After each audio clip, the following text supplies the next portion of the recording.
읽어드린 본문의 말씀을 중심으로 그게 사랑이 없이도 가능할까요? 이런 제목으로 말씀을 전해드리겠습니다.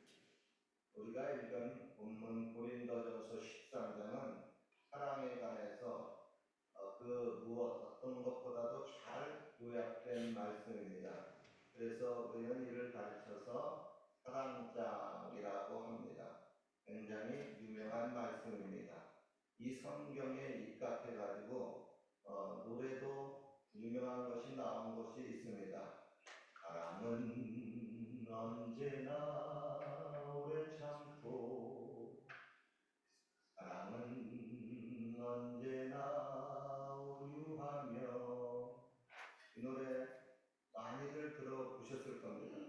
지금은 좀 다르지만 옛날에 결혼식 축가에 이 노래를 참 많이 불렀습니다. 먼저 오늘 본문 1절에 보면은 내가 사람의 방언과 천사의 말을 할지라도 사랑이 없으면 소리나는 구리와 울리는 꽹과리가 되고, 2절에 보면 내가 예언하는 능이 있어 모든 비밀과 모든 지식을 알고 또 산을 옮길 만한 모든 믿음이 있을지라도 사랑이 없으면 내가 아무것도 아니라고 말씀하고 있습니다. 여러분, 우리 교회 좀 오래 다니신 분들은 혹시 눈치채셨는지 모르겠어요. 제가 나이가 먹어감에 따라서 제 설교가 좀 변화하고 있지 않습니까? 이전에 제가 젊었을 때보다 지금은 아무래도 성경을 보는 지식과 시각이 더 넓어졌겠죠. 그리고 또 목회의 경험도 더 많이 생기다 보니까 지금은 그 성경의 어떤 평범한 그런 지식의 설교보다도 성경의 어떤 의문점이나 난제에 대해서 터치하는 설교를 더 많이 하게 됩니다. 물론 그러기 위해서는 제가 성경을 좀 더 연구하고 더 깊게 묵상을 해야 되겠죠. 그리고 또 성경의 의문점이나 그런 어려운 난제들을 제가 주일 설교에 여러분들에게 전하려고 하면은 그 설교를 좀 더 어떻게든지 쉽게 풀어줘야만 합니다. 감사하게도 하나님이 저에게 이곳 캘거리에서 어디 딴 데 가지 못하게 하셨어요. 좀 다른 말로 표현하면 이곳에 아주 감옥처럼 갇혀 지내게 하셔가지고 저를 여기 캘거리에서 오랫동안 아주 짱박혀 있으면서 성경을 많이 들여다보게 했습니다. 여기 알버타에서 가장 오랫동안 머무른 담임 목사가 저입니다. 참, 벌써 세월이 그렇게 됐어요. 그리고 이렇게 오래 세월을 또 여기서 어디 떠나지 않고 지내는 동안에 성경을 뭐 많이 묵상할 수 있는 그런 시간도 허락해 주셨어요. 오늘의 설교도 그렇습니다. 본문 1절과 2절에 보면요, 뭐 그냥 쉽게 이해되는 구절입니다. 그런데 3절을 보는 순간 뭔가 좀 이상한 생각이 여러분 들지 않습니까? 3절을 한번 보세요. 내가 내게 있는 모든 것으로 구제하고 또 내 몸을 불사르게 내어줄지라도 사랑이 없으면 내게 아무 유익이 없느니라. 여기서 뭐가 이상하냐 하면은 사랑이 없이 과연 내가 모든 것을 다 내어주면서까지 구제할 수 있느냐 하는 겁니다. 그리고 사랑이 없는데 내가 내 몸을 불사르게 내어줄 수 있느냐 하는 겁니다. 물론 순수한 사랑의 동기가 아닐지라도 자신의 체면이나 명예를 위해서 혹은 남들로부터 칭찬과 인정을 받기 위해서 어느 정도의 돈을 쓰고 또 어느 정도의 구제 헌금을 할 수가 있습니다. 그리고 또 어느 정도의 시간도 바치고 또 어느 정도의 노력도 할 수가 있습니다. 그러나 내가 가진 모든 것을 다 바치고 나면은 그로 인해서 내가 완전히 무일푼 거지가 되는데 순수한 사랑이 없이 그게 가능하느냐 하는 겁니다. 여러분은 어떻게 생각하십니까? 그게 가능하다고 생각하십니까? 한국에 보면은 결혼식이나 장례식을 하면 뭐 축의금이나 조의금을 내게 됩니다. 그런데 그런 일들이 뭐 1년에 한두 번 생기는 것이 아니고 한 달에 뭐 몇 개씩 생기면은 웬만큼 부유하지 않은 사람이 이상 일반 서민에게는 그게 큰 부담이 될 겁니다. 그렇다고 거기 가지도 않고 또 주지도 않으면 인간관계가 안 좋아질까봐 하지 못해서 가고 또 마지못해서 주게 되는 경우가 있습니다. 그러니까 축의금의 조의금을 내기는 내지만 그 동기가 아주 순수한 사랑이 아닌 체면 유지 때문입니다. 그리고 혹은 많은 액수의 돈을 주면서 자신도 나중에 꼭 돌려받을 생각을 하거나 내가 이래봬도 꽤 의리 있는 사람이다 하고 일종의 그 자기 과시나 처세술이 동기일 수도 있습니다. 하물며 내가 가진 모든 것을 다 주는데 그게 순수한 사랑이 없이 가능할까요? 부모의 경우는 자기의 사랑하는 자녀를 위해서 모든 것을 줄 수가 있습니다. 자기의 좋은 차, 자기의 가진 좋은 집, 전 재산을 얘야 이거 너 다 가져라 하고 그냥 줄 수가 있습니다. 왜요? 부모는 자기 자녀를 순수하게 거짓 없이 사랑하기 때문에 그렇습니다. 그런데 오늘 본문에 보면은 내게 있는 것으로 모두 다 구제할지라도 사랑이 없으면이라는 표현이 나옵니다. 그래서 제가 순수한 사랑은 없는데 모든 것을 다 바치고 구제하는 사람이 혹시 있지 않을까 하고 찾아보려고 무척 애를 써봤어요. 구글에다가도 사랑은 없는데 모든 것을 가지고 구제하는 사람 나와봐라 하고 찾아봤는데 안 나왔더라고요. 그래서 찾다가 못 찾았어요. 그리고 또 이에 대해서 어떤 무슨 좋은 예화가 어디 있을까 해서 여러 주석들을 쌓기 살펴보았는데 알맞은 예화가 없더라고요. 그래서 더 생각하고 묵상하면서 이런 생각을 해봤습니다. 아 뭐야 이거 그냥 가정법에 불과한 것이 아닌가. 그러고 보니까 영어 성경을 봤더니 1절, 2절, 3절 모두가 if, 가정법으로 떠졌습니다. 가정법이 맞기는 맞아요. 그런데 같은 가정법이라도요, 1절과 2절은 일어날 수 있는 가능성이 있는 가정법입니다. 1절을 보세요. 순수한 사람이 없어도요, 천사처럼 말 잘하는 사람이 있습니다. 카사노바, 사기꾼, 죄비조, 위선자, 정치가, 그리고 가짜 목사, 가짜 선지자, 말 잘할 수 있죠? 저는 목사지만 여기에 해당이 안 되겠죠? 저는 천사처럼 말 잘하지 않잖아요. 가끔 베드로처럼 직선적으로 말해서 살인하는 경우도 이전에 많았어요. 그리고 2절에 보면은 순수한 사람이 없는데 예언을 잘하는 사람이 있습니다. 순수한 사람이 없는 지식인, 박사, 능력자도 제법 있습니다. 그 중에 보면 순수한 사람이 없어도 귀신을 잘 쫓아냅니다. 순수한 사람이 없어도 병자를 안수해서 잘 고칩니다. 그리고 순수한 사람이 없는데 점쟁이처럼 그 예언이 아주 잘 맞습니다.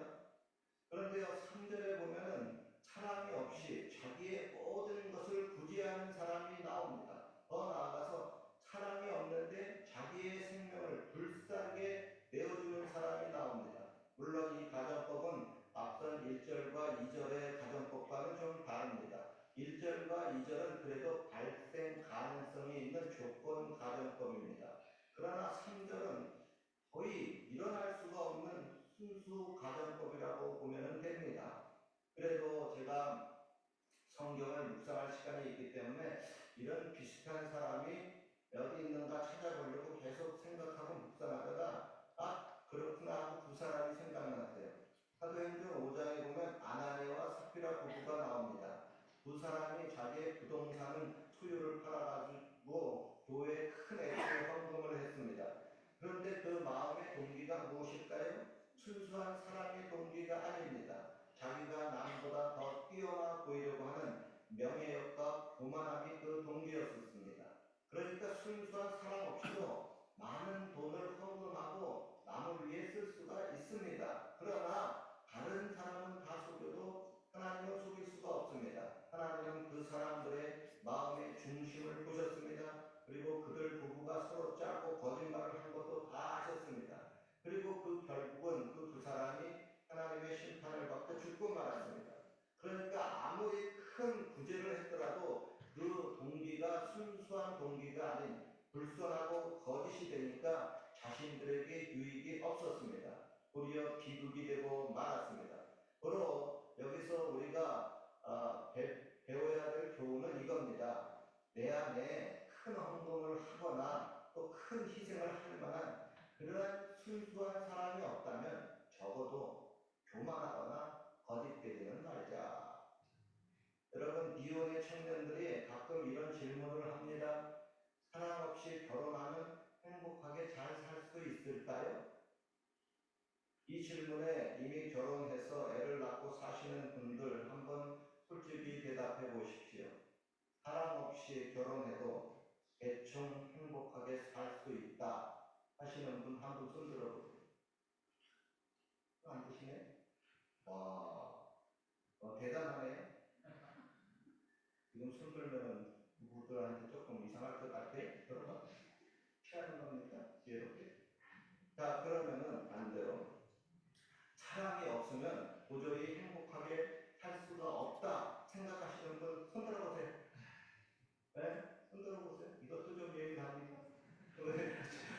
손들기에 손을 드시는 분이 이렇게 있네. 예, 알겠어요. 무슨 뜻인지. 사랑 없이도 행복하게 대충 살 수가 있다. 옛날 분들은 그런 생각을 많이 가졌어요. 근데 요즘 분들은 사랑 없이는 행복하게 살 수가 없다 하는 분들이 많이 있어요. 아마 한국 드라마가 많은 영향을 끼친 것 같아요. 그런데 나름대로 생각이 또 대답이 다를 수가 있습니다. 그런데 오늘의 성경의 본문에만 입각해서 대답을 하면은 뭐죠? 순수한 사랑이 없으면 그게 꽝이라고 하는 겁니다. 순수한 사랑이 없으면 아무것도 아니고 순수한 사랑이 없으면 유익이 없다. 순수한 사랑이 없으면 진정한 행복이 없다는 겁니다. 하나님을 섬길 때에도 마찬가지입니다. 순수한 사랑을 가지고 하나님을 섬기지 않으면은 이게 나중에 모든 것이 다 꽝이 될 수가 있습니다. 꽝 무슨 뜻인지 아니죠? 낫띵이라는 겁니다. 우리가 복권 당첨할 때 보면은 낫띵 나오잖아요. 꽝이라는 겁니다. 그리고 여기서 말하는 그 사랑이란 남녀간의 그런 육체적인 사랑의 에로스를 뜻하는 것도 아니고요. 또 친구 간의 사랑인 필레오를 뜻하는 것도 아니고요. 가족 간의 사랑이 스토르케도 아닙니다. 바로 하나님의 절대적이고 무조건적인 사랑인 아가페 사랑을 의미합니다. 이런 아가페 사랑이 없으면은 행복하지 않고 아가페 사랑이 있으면 행복하다고 하는 겁니다. 즉 행복의 전제 조건은 순수한 하나님의 사랑입니다. 그러므로 여러분 요즘 하나님을 믿어도 나는 좀 불행하다 그렇게 느끼시는 분이 있습니까? 그렇다면 그분은 순수한 하나님의 사랑을 먼저 회복해 보십시오. 그러면 행복이 자연스럽게 따라옵니다.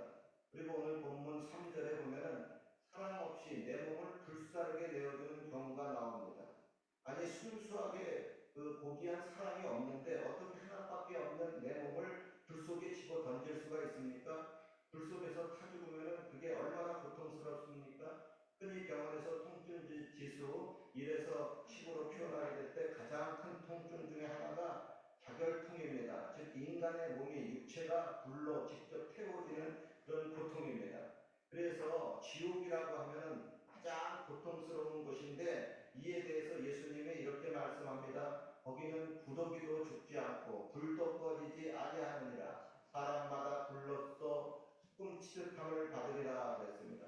바로 여러분 사랑도 없는데 스스로 이런 지옥과 같은 고통의 불 속에 들어가는 것은 도저히 상상할 수 없는 순수 가정법에 불과하지 않을까요? 하나님도 세상을 이처럼 사랑하셨기 때문에 우리에게 독생자를 내어줄 수 있었잖아요. 다른 말로 하면은 하나님도 사랑이 없으면 독생자 예수님을 우리에게 내어줄 수 없다는 겁니다. 그런데 오늘의 본문은 사랑 없이 내가 남을 위해서 자원해서 불 속에 들어가는 것을 언급을 하고 있습니다. 그래서 제가 또 생각하고 또 생각하면서 혹시 이런 경우가 어디 있지는 않을까 찾아봤습니다. 그러다가 한국 사람을 보면서 그럴 수 있었구나 생각이 났어요. 뭐냐면 공산주의자들이 반미 데모를 할 때 가끔 이런 일이 일어납니다. 스스로 자신의 몸에 휘발유를 뿌리고 불을 붙여서 자살을 합니다. 이런 일을 저지르는 동기를 보면 그건 분명히 순수한 하나님의 사랑으로 보이지는 않습니다. 오늘 본문처럼 이렇게 죽은 또 사람의 그 시체를 이용해서 국민들을 선동하는 데 씁니다. 좀 민감한 용어지만 시체팔이라고 합니다. 아무튼 죽어도 순수한 사랑의 동기로 죽으면 그것은 아름다운 죽음이지만 순수한 사랑의 동기가 없이 죽으면 그것은 아무 유익이 없습니다. 쉬운 말로 개죽음이 되고 맙니다. 자, 이제 슬슬 오늘의 말씀의 결론을 내려고 합니다. 요한계시록 2장 4절에 보면 예수님이 에베소 교회에게 첫사랑을 회복하라고 말씀합니다. 첫사랑은 순수한 사랑입니다. 물론 우리가 순수한 사랑도 없이 방언할 수 있습니다. 순수한 사랑 없이 예언할 수 있고요. 순수한 사랑 없이 천사처럼 말도 잘할 수 있습니다. 심지어 순수한 사랑 없이 또 구제할 수가 있고 내 몸을 불사르게 되어줄 수도 있습니다. 그러나 그 순수한 사랑이 없으면 그 방언, 그 예언, 그 믿음, 그 희생, 그 봉사, 그 구제, 그 모든 것이 다 꽝이 되어버리고 맙니다. 아무런 유익이나 보상이나 상급이 없습니다.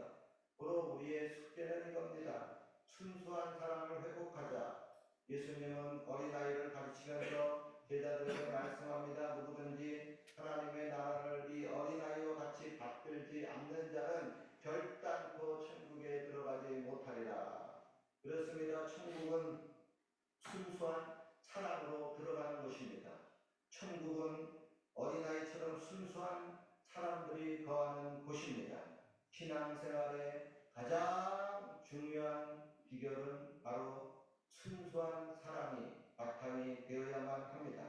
우리가 아무리 나이를 먹어도 또 신앙생활을 오래 하고 교회를 오래 다녀도 그 순수한 사랑만큼은 계속 유지했으면 좋겠습니다.